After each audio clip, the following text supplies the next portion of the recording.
Dr. Felipe Sestaro vai até Brasília para entrevistar Caio Fábio. Cheguei lá, meu pai estava aberto, naquela mesa de operação, com aquele spotlight em cima dele. E os médicos tinham ido embora porque ele estava morto. Deus não tem nada a ver com o sagrado, Deus é espírito e importa que os seus adoradores o adorem em espírito e em verdade. O sagrado é uma produção humana, da religião. Bem-vindos ao Iron Talks na Estrada. Diretamente de Brasília. No especial de hoje temos Caio Fábio. Se prepare para uma conversa 100% profunda sobre Deus e sobre a vida. O que para Jesus é negar a si mesmo? Relaxe e se divirta nessa roda de conversa.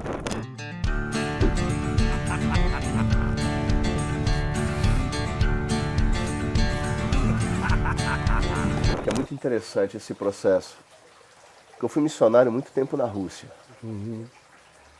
E engraçado que na minha jornada eu nunca tive pastor, eu nunca tive mestres assim.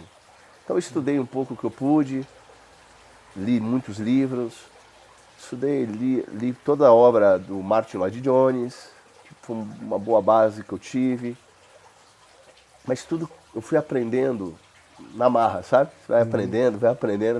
E desde que eu voltei para o Brasil, a minha vida ela deu um salto também com Deus, de aprendizado e tudo mais, que não dá nem para explicar. Eu lhe contei mais ou menos, né? Porque eu voltei, vim cuidar do meu pai, precisei voltar, me foi imposta essa condição. Aí descobri meu pai com câncer e cuidei dele. E Deus ele foi se mostrando e se revelando, né? De uma forma... Em que ano você foi para a Rússia? 2007. Certo. 2007. E voltou de lá quando? Há 3 anos e meio atrás. Uhum. Eu tenho uns 41 anos. Tenho 44 hoje, né? É. Nós montamos 3 obras missionárias na Rússia. Em Moscou. Isso eu só estou falando para você, nem para a câmera, tá só para Moscou, São Peter e Kursk, uma cidade do interior da Rússia. É, eu sei. Deram um trabalho com russos, com angolanos, com brasileiros, muita gente também da América Latina, Colômbia, Chile, Venezuela, Costa Rica. Foi um trabalho muito bonito. Que bom, Foi. que bom. Eu tenho muita saudade da Rússia. É. Eu estive lá, no mínimo uma vez, com certeza uma vez. Eu não estou na dúvida se eu fui uma segunda. Mas a primeira vez que eu fui foi em 1989. Era a Glasnost. Era um processo. Estava ainda. aquele processo de desconstrução. Sim. O Gorbachev era o secretário-geral e o Billy Graham tinha estado lá. Havia uma aproximação diplomática. Sim. E uma das coisas que eles acharam que seria simbólica dessa reaproximação seria abrirem as portas para o Billy Graham e pregar nas principais catedrais ortodoxas da União Soviética e fazer um evento grande de massas também na rua, ou como ele fazia em alguns outros lugares. Aí ele foi, se não me engano, foi em 88, e aí voltou muito entusiasmado e queria que aquilo não parasse. E aí, em conversa dele com o Leighton Ford, que era concunhado dele, tinha trabalhado 35 anos com ele nesse movimento de pregação e evangelização pelo mundo, ele falou, eu vou organizar um time para a gente ir para lá. E o Billy falou, deixa que eu faço a outra parte. E a gente paga para virem líderes de todas as 16, 17 repúblicas soviéticas para o centro de convenção de Moscou.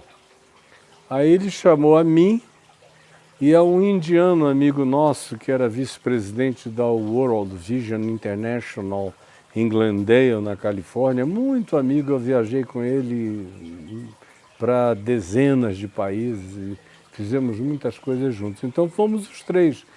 O Leighton também era meu irmãozão, ele, graças a Deus, vive. O Samuel, o Sam, já partiu para o Senhor há 3 anos. Um indiano fabuloso. E fomos os 3 para lá e ficamos, acho que 15 dias pregando, de manhã, de tarde, de noite, para 5.000 pastores, mais ou menos, que tinham vindo de todas as repúblicas soviéticas. Então, foram dias de uma intensidade extraordinária. Legal. Muito bigodão beijando a minha boca. Os irmãos ficavam apaixonados. Aí quando terminava de pregar era aquela multidão em cima e eles vinham, te agarravam, te beijavam de um lado de outro, com aquele bigodão generoso no meio da boca. E eu mandava ver. Fomos lá, retribuição absoluta, amizades, conversões, foi um tempo lindo, ainda na antiga União Soviética. Né? Então eu também tenho as melhores memórias daquele período, sobretudo da comunhão que eu tive Sim. com aqueles amigos e irmãos. Agora lá, é engraçado como mudou rápido, porque veja, Eu depois vi. foi o movimento pentecostal. Eu vi logo depois os pentecostais Isso. começaram a chegar, aí, foi aí que eu vi a segunda vez que tinham acabado com tudo. Foi. Numa rapidez enorme, foram os pentecostais chegar e o Foi. caos se instituir porque e foi aquela- começar a perseguição Exato, também. porque foi aquela onda dos animais, lembra? Dos animais de poder dentro da igreja. De ficar lagartixa, Isso. hiena de Jesus. Isso. A igreja ortodoxa pegou todas essas imagens, aí começou a jogar na televisão, dizendo que obviamente isso era similar a um ritual satânico, digamos Aham. assim. Então o evangélico ele ficou com a pecha de satanista É claro. dentro da Mas Rússia. olha, em bom senso total, não tem quem olhe para aquilo ali e não faça Não, se você fizer de racionalmente o saída, juízo de valor, você vai entender que está fora uma da ordem, avaliação dessa natureza. Sim, sim. No mínimo, são todos loucos, como Paulo diz em 1 Coríntios 14. No mínimo dirão que Sim. sois loucos. No mínimo. Agora, cara, no século XX se conseguiu piorar o que já era horrível, tantas vezes mais, que era aquela história do andar de 4 igual um leãozinho, Isso, rosnando. isso. Era a unção dos 4 Isso, anjos, exatamente, dos exatamente. seres Os 47 viventes. isso, dos seres E viventes. vai, aí vem a lagartixa subindo na parede. Tudo que é loucura do mundo, uma vaca mugindo, Isso. no Espírito Santo. Aí não tinha como. Mas o senhor repara que até esse movimento, se você analisar, ele simplifica um pouco depois, mas até, eu falava muito isso na Rússia, né? Até oração em línguas, se você parar para pensar, dentro das igrejas, virou como se fosse um interruptor de tomada, né? Ora em hoje línguas eu fiz agora, um post aí sobre aperta. Agora, para. Tipo, ou você tem o dom que te tem, né? É interessante esse processo. Hoje eu fiz cíclico, um post aqui ainda agorinha, ó. Foi? Eu não...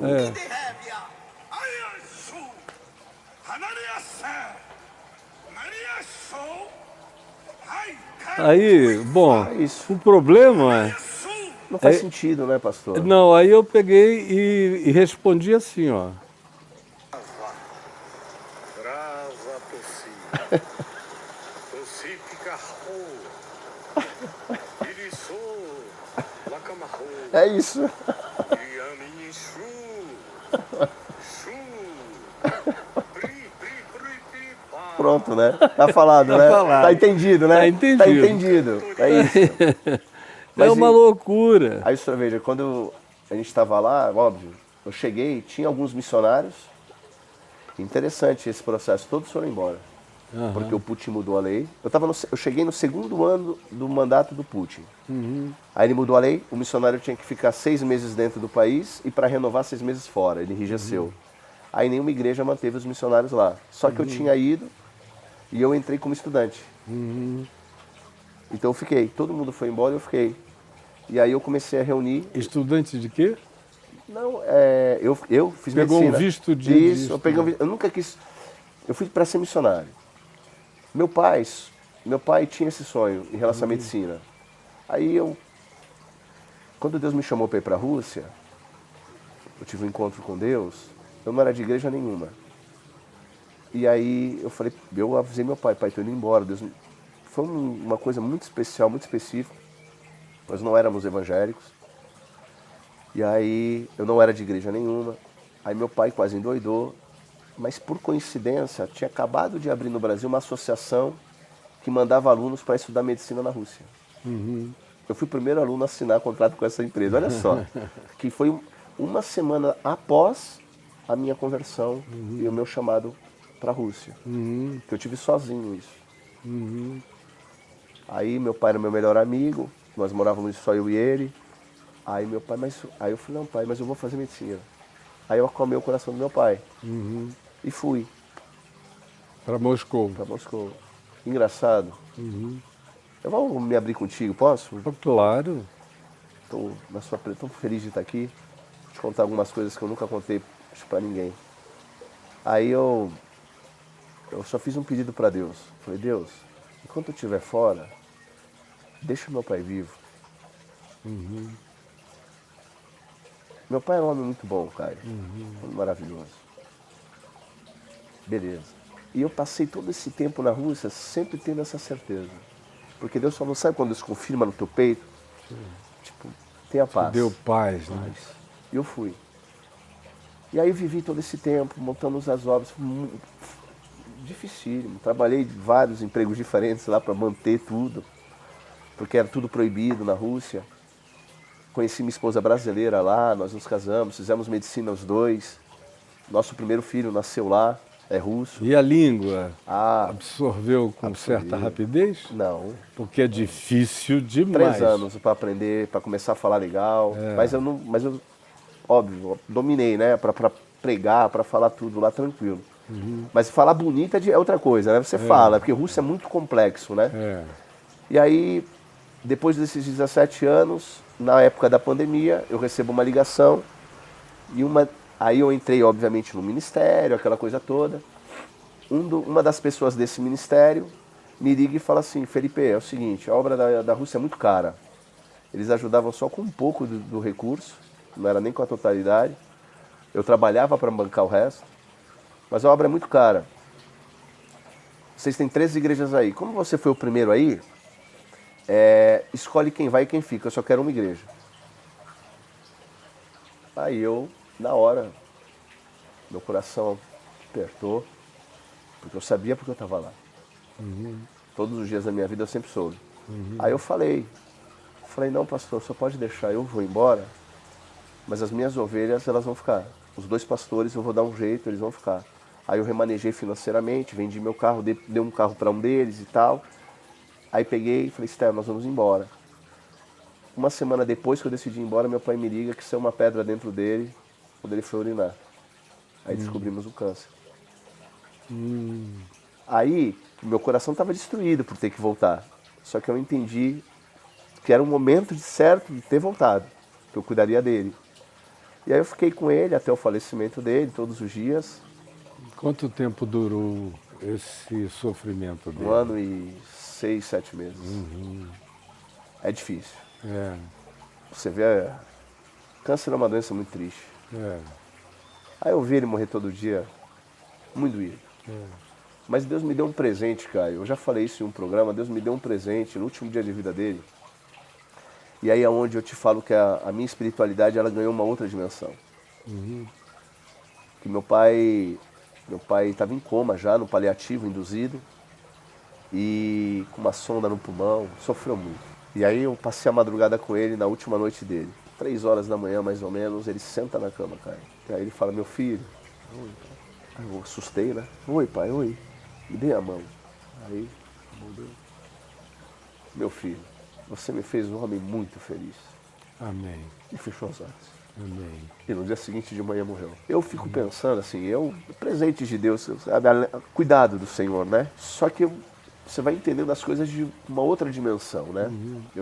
Aí eu já estava desligado do ministério, eu saí com amizade, porque o pastor, presidente do ministério, nem soube nada disso que aconteceu, que era o apóstolo Rina. O apóstolo Rina, ele faleceu, uma tragédia, novo, no coração, mas ele era um homem bom, Ele sofreu muita calúnia também. Eu acompanhei todo o processo, porque coincidentemente a mãe dele também faleceu de câncer, a dona Lili, e eu pude acompanhar tudo isso. Pouco antes do falecimento dele a gente se abraçou, e eu, de volta ao Brasil, após o falecimento do meu pai, eu orava muito a Deus, perguntando: Deus, o que eu faço? Porque eu não prego mais, não presto para pregar em lugar nenhum. O que eu faço hoje, entende? Com a família, 2 filhos, esposa, sem o CRM, tendo que recomeçar do zero. Só que eu não sou médico, estou chamado.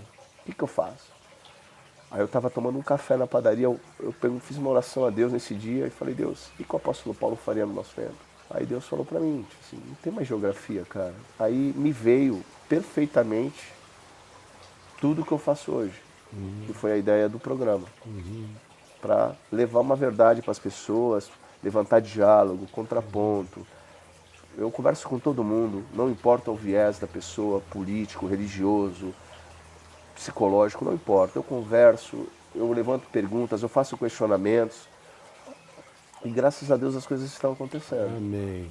As igrejas continuam lá na Rússia? Porque é muito difícil continuar um trabalho desse sem uma alma inflamada, que foi o caso da sua. Eu sabia porque eu estava lá todos os dias da minha vida. É muito difícil manter sem esse fogo aceso. Você sabe quantas vezes, coitada, minha esposa, a gente sofreu muito lá. Uhum. Muito. Vivemos uma vida muito complicada, muito difícil. Minha esposa grávida, ela ia para a faculdade, ela pegava um trem 4h30 da manhã para chegar quase 8 na faculdade. Ela ia com os pés para cima por causa da friagem, grávida, nosso primeiro filho. A gente morava a 25 quilômetros de Moscou, não tinha como sair com o carro. Terrível. A casa com forro na parede, a gente sentava na sala, os ratos corriam dentro do forro da parede, assim. Aí, quantas vezes a minha esposa chorando, falava: Felipe... Uma sonoplastia orgânica, né? Natureza. Aí a minha esposa: Felipe, vamos embora, tá difícil. Eu quantas vezes eu não falei: não, vamos ficar, Preto, você sabe por que a gente está aqui e tal, vamos ficar. E a gente ficou 17 anos. Mas eu sou muito feliz pelo que eu vivi lá, muito. E aí agora as coisas se renovaram. Após o falecimento do meu pai, aí tem o programa. E as coisas aconteceram, como eu vi exatamente aconteceram. Você já tem filhos de quantos anos? Um de 12, uma menina de 3,5 e um de 1,5. De 1,5. Igor, Maria e Noah. Que legal. Tem um Igor aí, russo. Isso. O nome foi proposital. Que bom. É o mais velho? É o mais velho, 12 anos. Eu fiquei aqui te assistindo, enquanto você expunha, com meu coração todo enternurado, porque eu vi lágrimas brotando nos seus olhos quando você falou do seu paizinho e da partida dele e tudo mais, o amor por ele, que aliás é tão forte, presente, mais do que latente, ele se faz patente em qualquer conversa sua, porque quando a gente conversou ali no celular, foi uma das primeiras coisas que você acentuou, foi a importância e o significado da vida do seu pai para você. E toda essa história da Rússia, mas o desejo de que isso tivesse um limite se o seu pai viesse a precisar de você. E por que isso me toca sempre e acabou de me tocar profundamente? Porque eu não tenho nenhuma outra amizade humana, histórica, debaixo do sol, que me tenha sido mais significativa do que a do meu pai, como homem, como amigo, como cristão, como confidente, como irmão, como alma gêmea e como o ente que mais me provocou, me revolucionou e me pegou pela mão e me chamou para os lugares mais elevados da consciência em Cristo Jesus. E antes mesmo de ele se converter, ele já era o meu maior provocador em todos os sentidos para o bem. E depois da conversão dele, eu passei a conviver com um indivíduo que eu acho que o apóstolo Paulo teria uma grande honra de dizer eu sou amigo dele. Amém. Porque em muitos aspectos da vida eu vi meu pai desenvolver uma maturidade emocional, ministerial e relacional mais madura do que Paulo, porque eu vejo Paulo angustiado com coisas que meu pai passaria batido. Ele ia dizer, meu irmãozinho, não, isso é carnalidade deles, sim, vamos olhar para o alto, tem coisas sublimes nos aguardando, deixa esse pessoal de Corinto, deixa essa tolice, ajuda, mas não precisa ficar desesperado assim, nem amaldiçoar, nem entregar a Satanás, nem se arrepender por causa disso, nem nada disso. Um homem que estava, né, para além, não, e ele, semelhantemente a Paulo, também teve aquela experiência de 2 Coríntios 12, foi arrebatado a dimensões sublimes, e ele ficou 3 meses para conseguir narrar. E minha mãe não conseguia, nem as minhas irmãs. Eu falava com ele ao telefone, eu aqui, ele lá. Ele dizia, não, meu filho, isso é algo para não se falar. Aí eu peguei um avião e fui para lá. Fomos para a floresta, que era o que fazíamos. Às vezes eu chegava em Manaus, sim, você vai para a cidade, saindo do aeroporto, virando à direita. Ou vai para Itacoatiara, e floresta, virando à esquerda. Eu nem ia para Manaus. Muitas vezes eu fui a Manaus sem ir entrar em Manaus. Virava à esquerda, floresta, 200 quilômetros de distância, aí entrava dentro do mato para ficar numa floresta com guaribas, com... Papai tinha uma área de 7 quilômetros de frente, mais muitos quilômetros de fundo para o rio Urubu. Então ele não deixava ninguém mexer numa única árvore, nem num arbusto. Então, tinha onça particular vivendo no lugar, veado vivendo no lugar, tinha tudo ali naquele lugar, igapós lotados de peixes, jacarés e vida, muita ave, muito tucano, muita arara, muita guariba cantando de madrugada, aquele canto de 40 guaribas que tem inclusive o maestro capelão que dirige, e você é um negócio sublime durante a madrugada. Então, nós passamos os últimos 20 anos da nossa vida, eu e ele, indo para a floresta. Eu saía de 2 em 2 meses daqui, pegava papai e ia com a minha mulher Adriana, com ele e minha mãe, para a floresta. E ficávamos imersos ali uns 15 dias, algumas vezes, quando eu conseguia um intervalo maior, ficava 1 mês. Eu sabia que depois de não muito tempo ele iria partir, eu queria aproveitar. Eu chego lá com essa história de algo que ele não queria narrar para ninguém. Aí fomos para a floresta. E sempre chegávamos lá, ele acendia uma fogueira enorme, assim, às 6 da tarde. Eu ficava com ele até 2, 3 da manhã, aqui em volta, só nós dois, abrindo o coração, falando de coisas sublimes, espirituais e de manifestações de Deus no nosso coração, compreensões, entendimentos, discernimentos, sabedorias, conhecimentos, milagres, e tudo na maior pureza, como se fosse eu, ele e Jesus. Assim, se a gente quisesse piorar a companhia, a gente convidava Paulo. Então, era uma coisa sublime. Aí um dia eu cheguei e falei, pai, agora, você não tem contado, me conta o que aconteceu. Aí ele tentou, o primeiro dia. Aí parou, depois de 2 minutos, começou a derramar lágrimas, não conseguia falar. Era um homem de quase 80 anos, forte fisicamente falando, lucidíssimo, muito culto. E ele falou, não dá, filho. Aí, 2º dia, a mesma coisa. Eu falei, paizinho, eu tinha acabado de escrever um livro, nesse dia eu li o livro inteiro em voz alta para ele. Comecei de manhã cedo, terminei meia-noite. Era o livro Sem Barganhas com Deus. Eu li todinho para ele. Quando acabou, eu falei, pai, eu acho que agora é hora de você me contar só um pouquinho o que aconteceu. Aí ele só chorou. Aí falou, filho, eu não tenho palavras. No 3º dia foi a mesma coisa. Eu comecei a ler o Enigma da Graça para ele.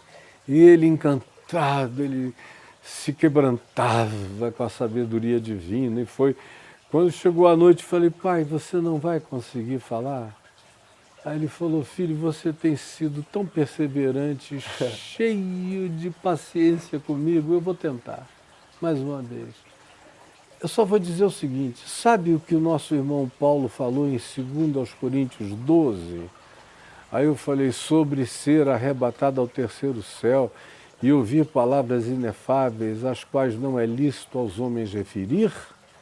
Aí ele falou, pois é, ele estava enganado. Aí eu falei, como enganado, pai? Ele falou que não é lícito aos homens referir.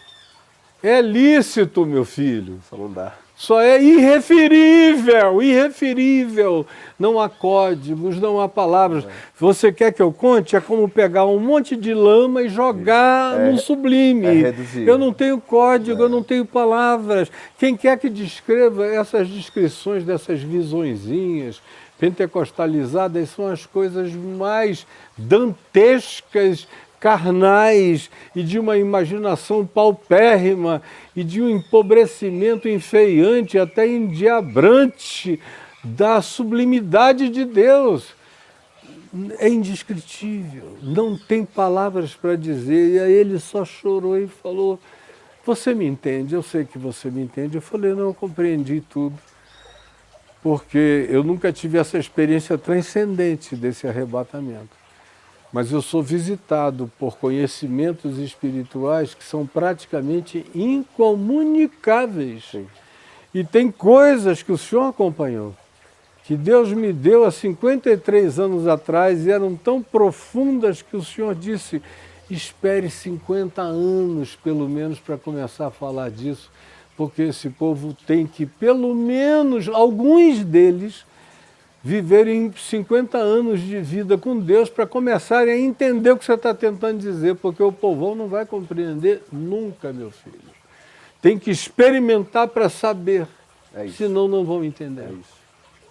Então, quando eu vi os seus olhos marejados, meu coração ficou todo marejado também, porque a morte do meu pai, que foi uma coisa sublime, ele ficou 45 dias morrendo.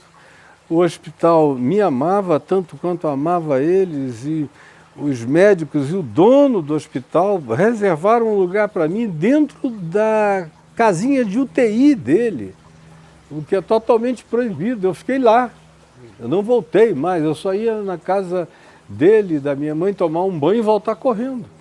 Então eu fiquei o tempo todo, e o papai morreu 13 vezes durante esses 45 dias e foi ressuscitado por mim, chamando-o. Ele morria, o médico dizia, ele morreu. Não tem mais jeito. Já dei não sei quantas injeções de adrenalina, o coração está parado. Aí eu ia e falava no ouvido dele, pai, paizinho, sou eu, seu filho, Caio Fábio. Sou eu falando em nome do nosso amor. Aí ele abriu o olho e dizia, meu filho, olha, depois da terceira vez, a UTI estava em pânico.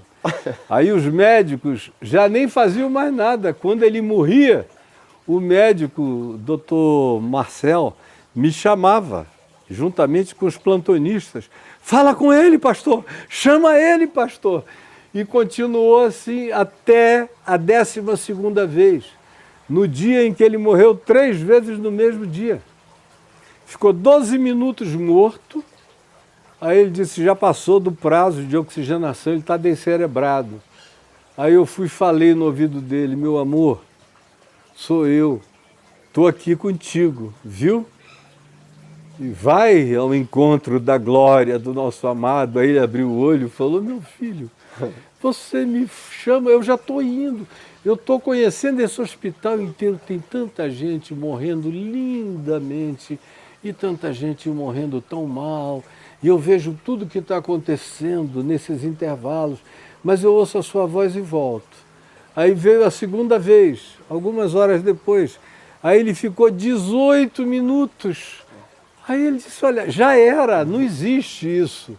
Eu falei, deixa eu falar com ele de novo. Aí fui lá e falei, amorzão, eles estão dizendo que dessa vez você foi, pelo tempo decorrido, você já passou do hospital, né? Aí ele, oh, meu filho, não, eu estou querendo que você ore por aqueles que não estão sabendo morrer neste lugar. Tem gente cheia de luz e tem gente envolta em treva, morrendo em desespero.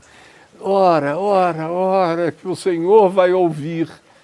Eles não pecaram para a morte. Ore por eles. Aí eu orava, ele ficava ali, todo tal questomizado e essa coisa toda. Pois bem, aí veio a terceira vez desse dia, que foi a 12ª.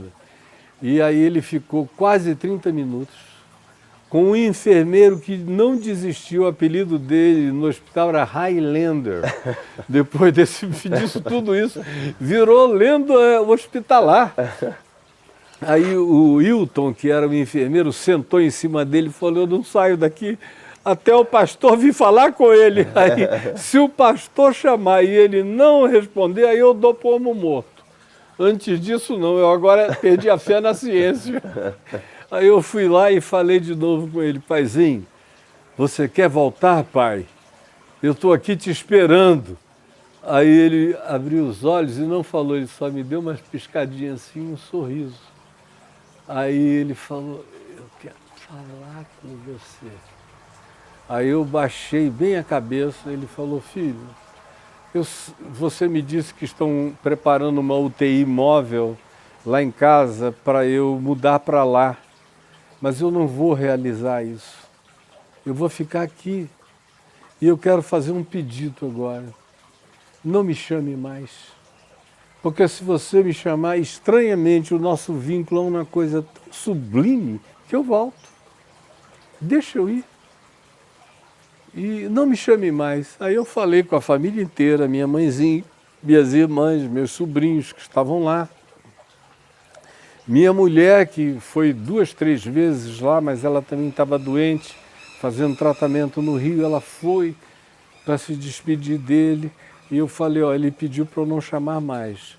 Tinha havido um episódio, e eu vou parar de falar, porque eu já falei demais. Uma história maravilhosa. Mas tinha havido um episódio de o médico, antes dessas 3 paradas em sequência, que foram as últimas, o médico também o tinha dado como morto antes, e tinha aberto o peito dele todo, até o intestino, e tinha tirado um pedaço de intestino que ele tinha descoberto que estava com uma manifestação cancerígena. Então ele cortou e emendou.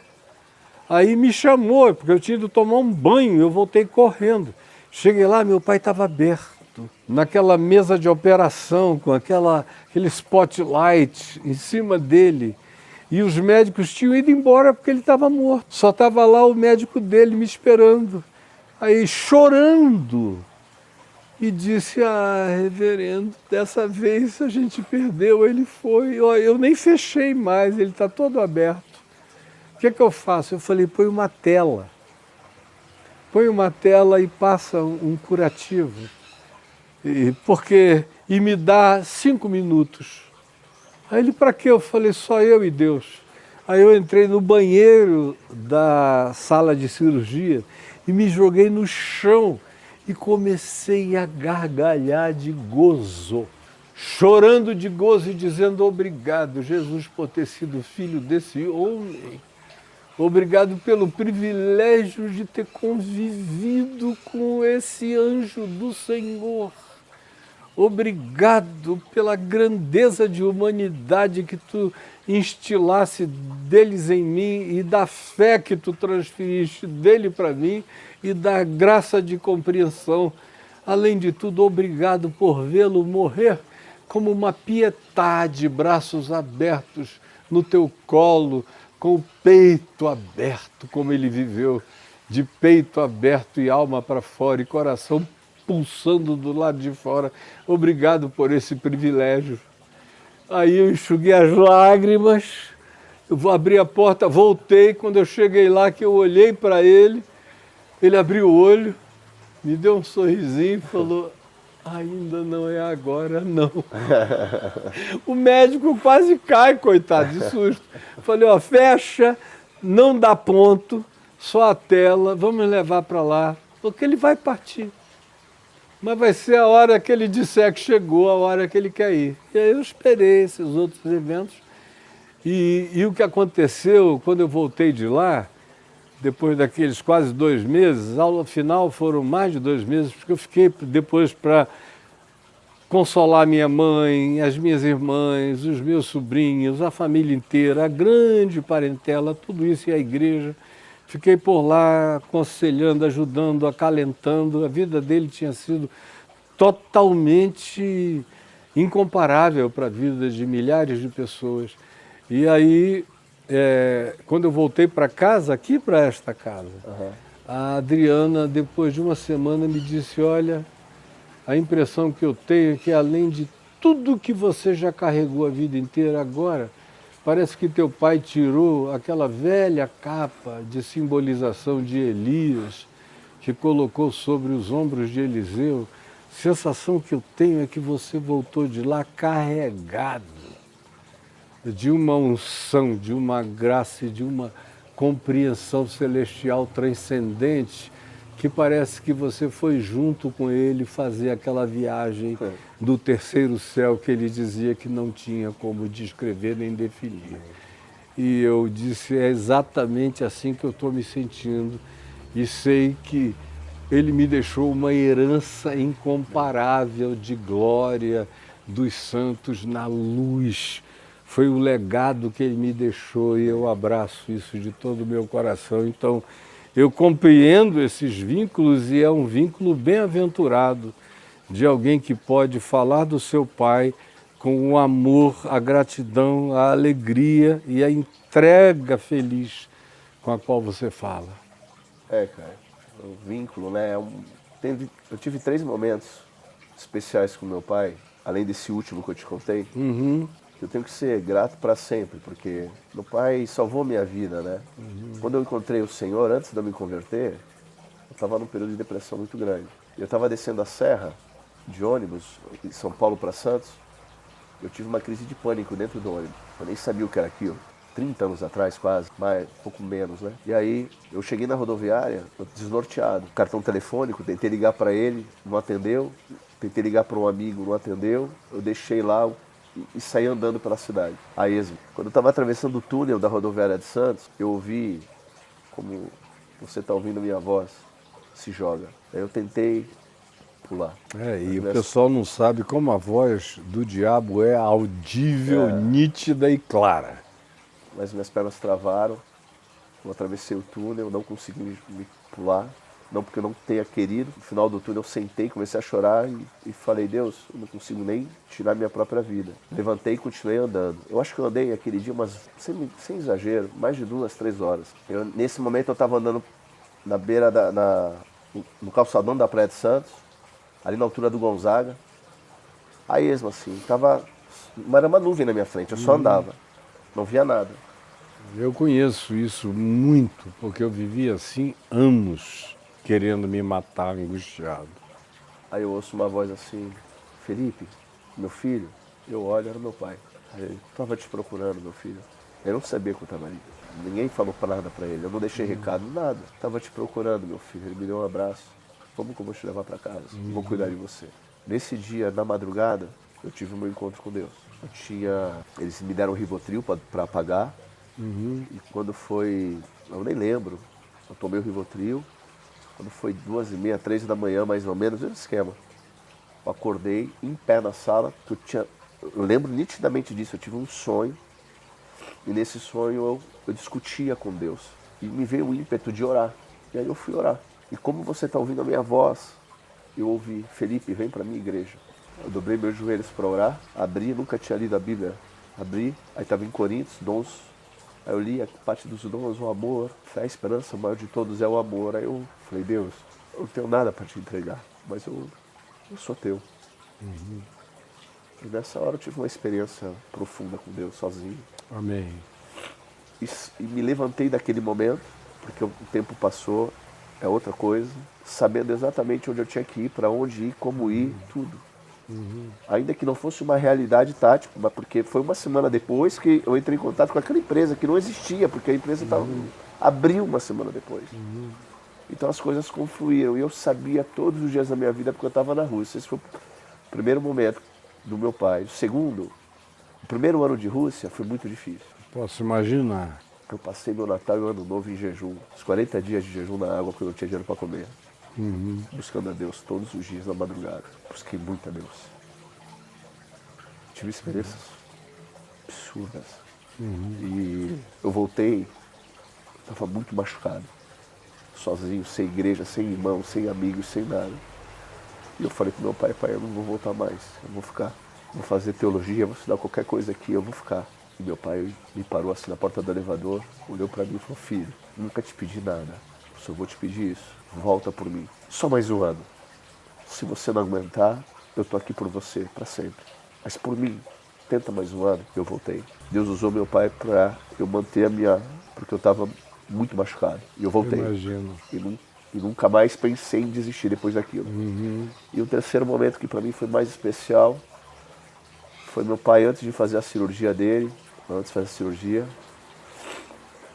a gente estava andando na praia e ele pediu para eu batizar ele. Que lindo. Na praia da Pitangueiras, no Guarujá. Aí ele falou, filho, você quer me batizar? Eu queria ser batizado. Que bom. Aí foi um grande presente de Deus. Porque pô, o filho batizar o próprio pai para mim foi uma dádiva. E aquele momento do último dia da vida dele. Então, vínculo eu entendo muito bem. Eu queria... Posso te fazer uma pergunta já pra gente ir pra... Khalil Gibran, ele tem um texto maravilhoso, quando ele fala do homem que sobe a montanha sagrada, encontra Deus e... Senhor, sou teu servo, estou aqui para fazer a tua vontade, Deus não me responde palavras. No livro O Profeta? Se eu não me engano, sim. Aí, 1000 anos depois, subi a montanha sagrada, encontrei novamente Deus e disse, Criador, tu criaste todas as coisas, sou parte da criação, e ele não me responde palavra. Subo novamente, 1000 anos depois, na montanha sagrada, encontro Deus. Pai, sou teu filho, parte da tua família. E ele não me responde palavra e desaparece como em uma névoa. Aí 1000 anos depois eu subo a montanha sagrada, encontro Deus e digo, eu e tu somos um. Assim como tu estás em mim, eu estou em ti. Então ele se reclina docemente e fala comigo. E eu desço a montanha sagrada e por onde quer que eu vá, eu encontro Deus. Por que, Caio, por que eu tenho essa impressão, eu posso estar errado, eu estou aqui para aprender. Por que parece que nós limitamos o próprio vínculo com Deus e não enxergamos a grandiosidade de estarmos nele e ele em nós? Por que tão pouco isso é passado para a gente? Por causa de uma palavra que o Khalil Gibran e você repetiram 3 vezes durante a narrativa. A montanha sagrada. A montanha sagrada faz um mal horroroso. O sagrado também. Qual foi a primeira fala na montanha sagrada? Olha só. Servo, exato. É o Senhor, eu sou teu servo. É. Isso. Depois, São José é o Criador, eu sou tua criatura. Outra criatura. Depois está Até Pai, eu estou em ti. Até ser um com Deus. Isso. Um com Deus. Você veja que as 2 primeiras tentativas são dicotômicas. Sim. É Deus de um lado e eu do outro. E o que supostamente cria a conexão é subir na montanha sagrada. Sim. Você veja o fetiche, Sim.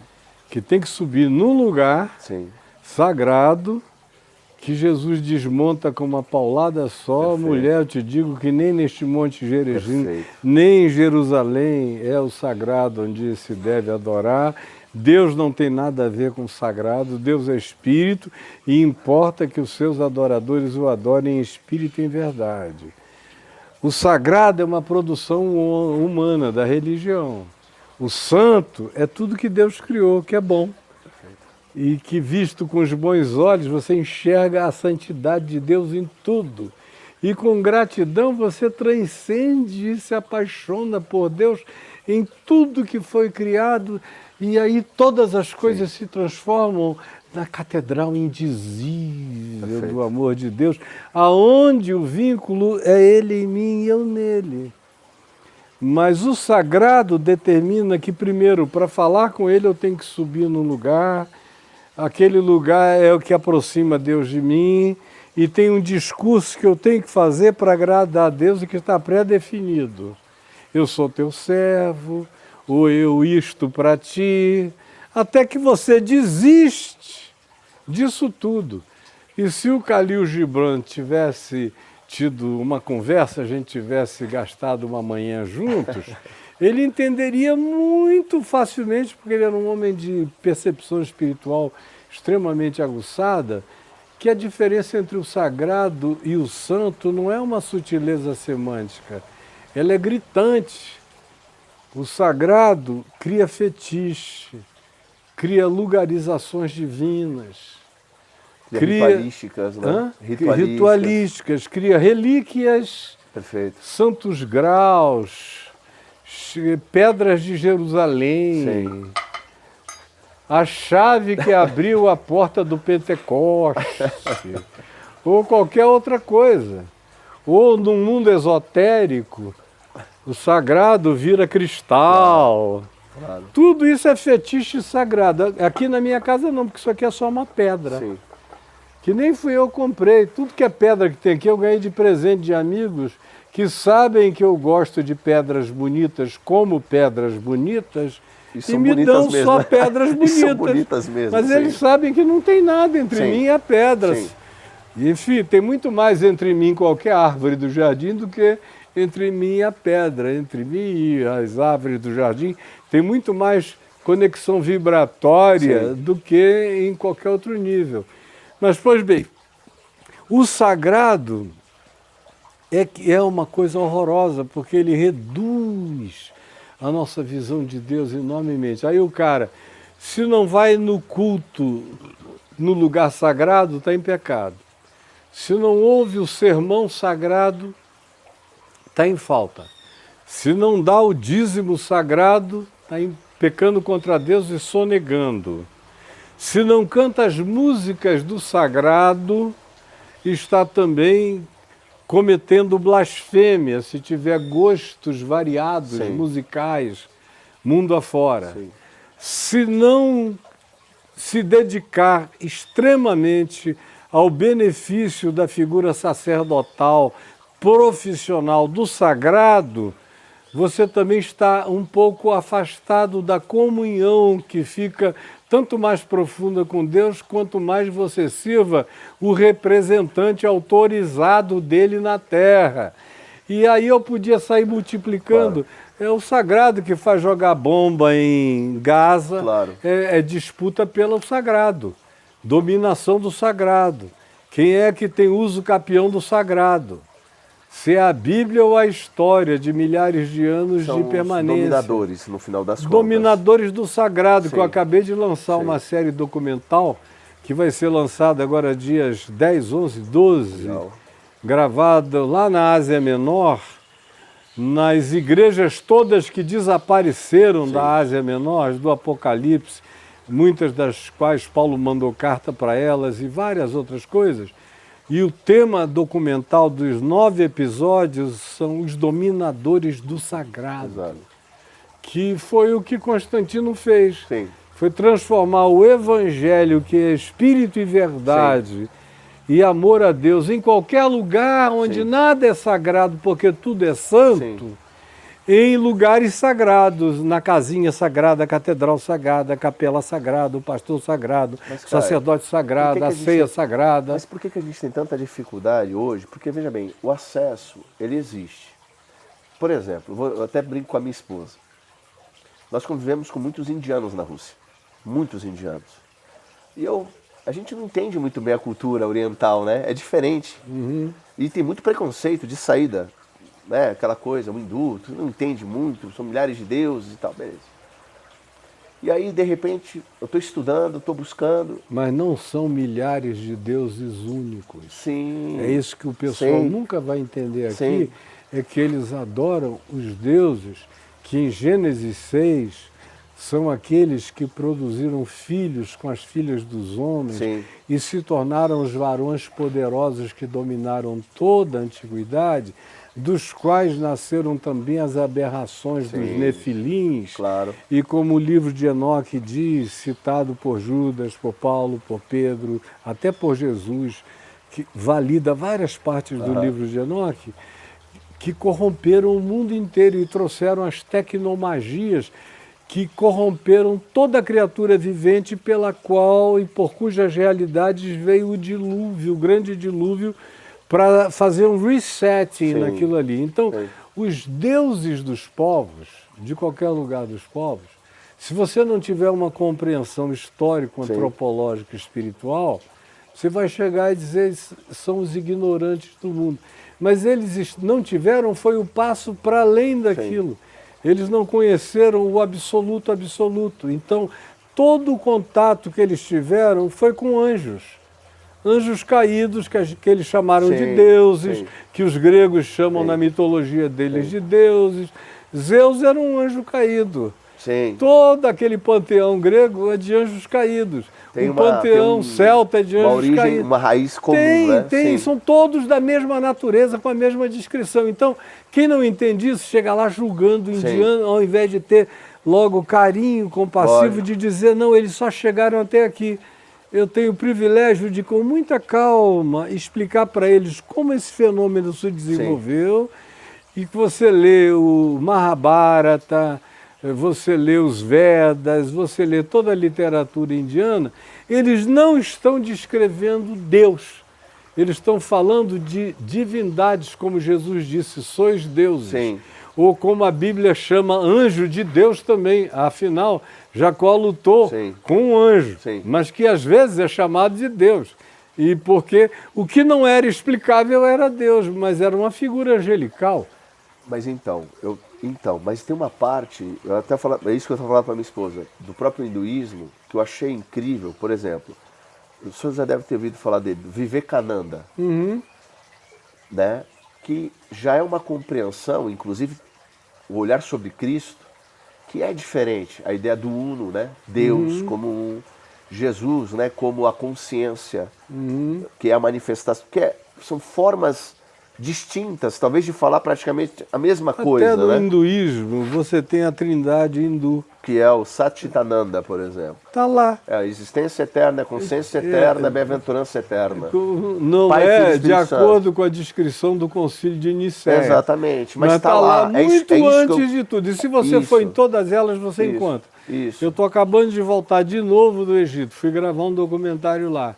Meu Deus, quanto mais eu vou ao Egito e eu vou vendo a história dos deuses egípcios, mais eu vejo como o fator Melquisedeque está Trabalhou, presente ali, exatamente. abrindo portas para todo lado. E mais do que isso, o fator Melquisedeque ainda é muito pobre, porque ele determina que em cada cultura Deus deixou uma porta, no mínimo, de entrada para comunicar o Evangelho. Isso é verdade, mas é pouco. Sim. Porque, de fato, Jesus é sacerdote segundo a ordem de Melquisedeque, ou seja, acima de Claro. tudo isso está Cristo. claro. Com esses caras sabendo ou não sabendo de Jesus. Sempre tudo converge em Cristo, né? É tudo, O que ele senhor é o sumo sacerdote universal, sempre. segundo a ordem de Sim. Melquisedeque, cobrindo todas as nações, como ele diz em Malaquias, capítulo 1, versos 12 e 13.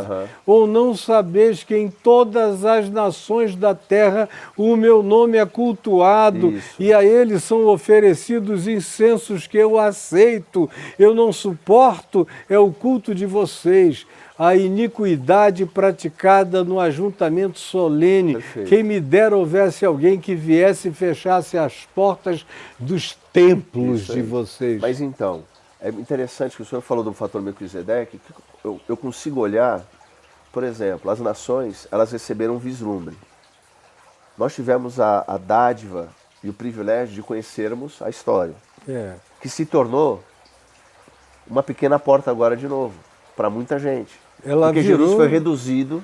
É menos do que a porta estreita. É isso que eu Ela quero é dizer, exato. inatravessável. É isso que eu queria falar contigo de maneira... Você chegar e conversar com o Macedo, como ele conversou várias vezes particularmente comigo, e mais de uma vez ele disse isto.